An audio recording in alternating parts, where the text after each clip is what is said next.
I want to keep on trying, but it's a tough road to hoe. Well, when we present this, or however this information can be transmitted on Thursday, you know, taking aside the emotion and certainly express our dissatisfaction with this. However, you know, it's all coming down to dollars and cents. So a lot of this is, you know, there are moving parts. We don't know how many kids are going to show up next year, but I would strongly recommend that however we talk about this on Thursday, that we stress how much of an impact this is going to have on our open enrollment, and that whatever benefits, cost benefits we get by implementing this, I would almost, I mean, I really think we're going to, it'll be a wash at the end of the day. We may actually even lose more money. Yeah. At my personal opinion, from people Probably. that I have spoken to. But the issue for them is, don't forget, as we look through the Ohio Revised Code, we've got to do what? Before we can get to the next step and press this issue, we have to operate at their recommended standards. Where in the Ohio Revised, have they pointed to you in the Ohio Revised? They have not. Where it says that I we was have going to on what you operate? gave me. Because I didn't read anywhere where it says that you can't get loan money or you can't move So I didn't say forward that. I without- just know that we had to operate on it. So I don't know anything beyond that. All right, Dan, what about when they're talking about the support staff and the word under, you know, why can't we say regular teachers' jobs? You said we wouldn't get penalized for being under, so why do we have to even fill those and save teachers' jobs by using it as teachers? Well, we could consider that, and I'll put that down as a, everything's on the table when we get to this point. Part of the issue too, though, is we're having a hard time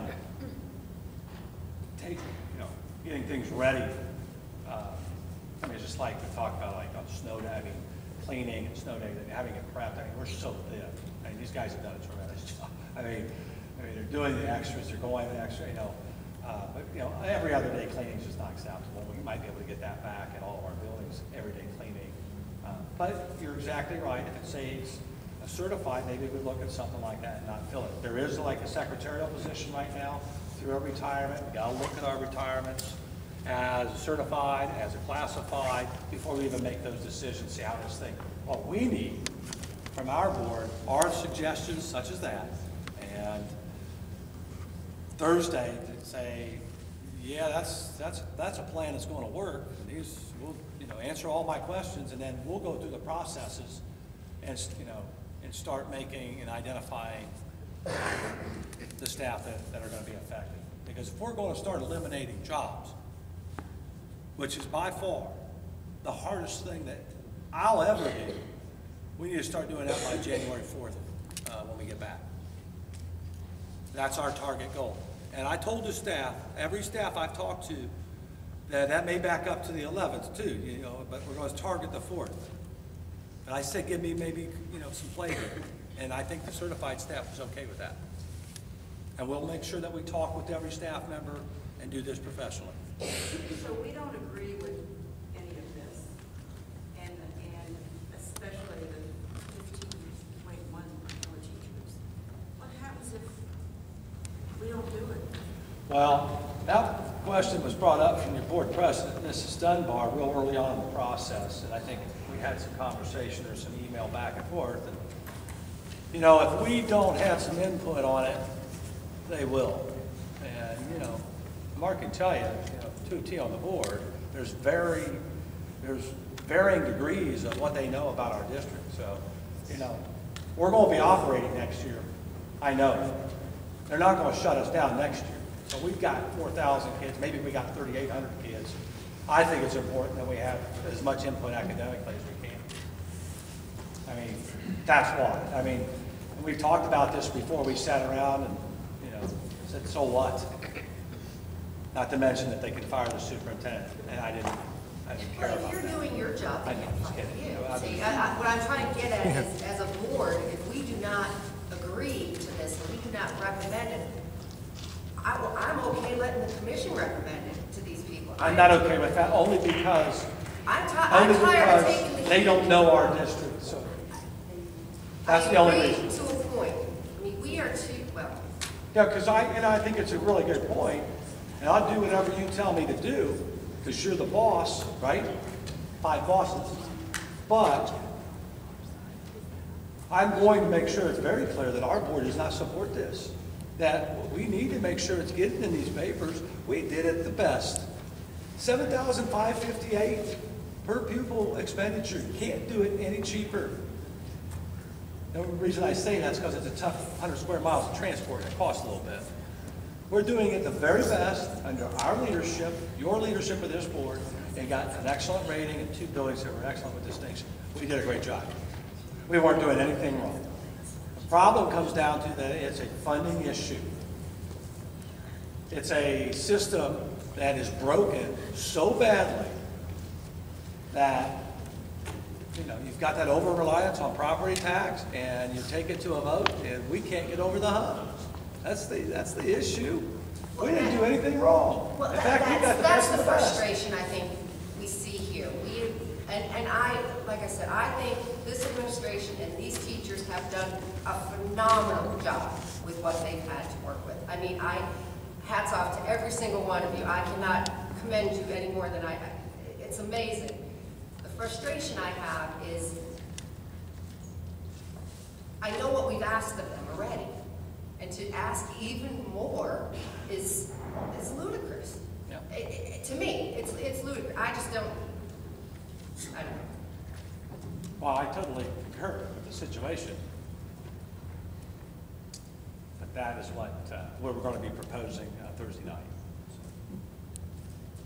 If you got any other thoughts, and I'm sure that we all do, then we need to email or call or maybe go to lunch or whatever we need to do to get that out and get this thing moving forward.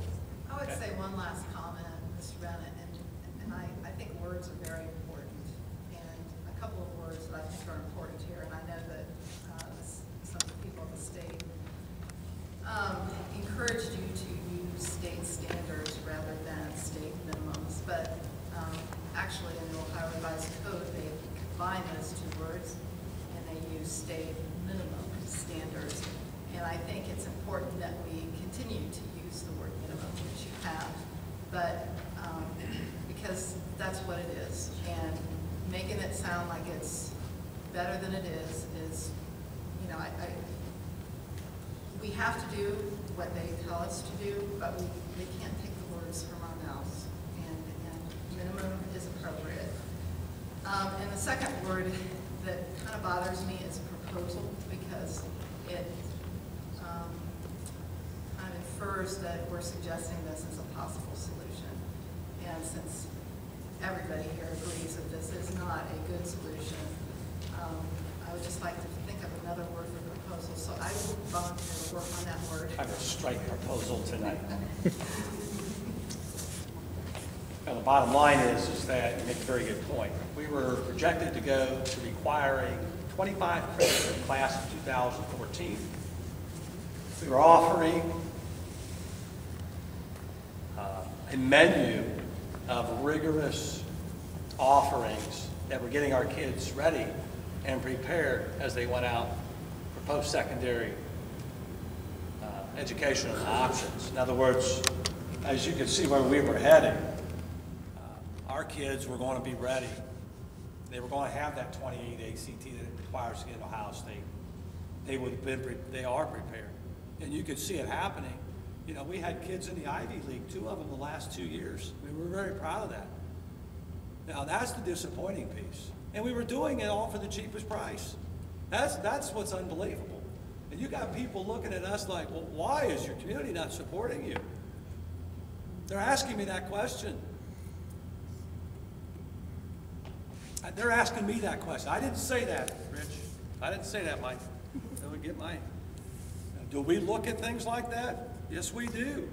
In 1997, when we were first here and I was assistant principal, we started doing and preparing and looking at our graduate surveys and data. Take a look at what we were giving our kids. Kelly was part of that. And back then, we were boasting that we were going on to 80% were going on to 4-year institutions, when in fact, maybe only 65 were going, and only 15 were graduating back in 1997. Somehow we lost sight back there for about 3 or 5 years right in there. I know because I was assistant principal. I remember that piece of data. In other words, we weren't doing anything to prep our kids for post-secondary competition. 85% were getting lost. Where were they going? Remember, we were talking about, I think most of them were going to fast food. Because remember, back in the late 90s, the manufacturing industry was dying, remember? The jobs were dying around here. But in that last decade, we had made those strides. That's why people were coming here. Because of the funding system, we can't offer it anymore. Now, I'm ready to start talking, man. I got a great story to tell. But it's not tonight. Any other thoughts or questions? Sean, you're up.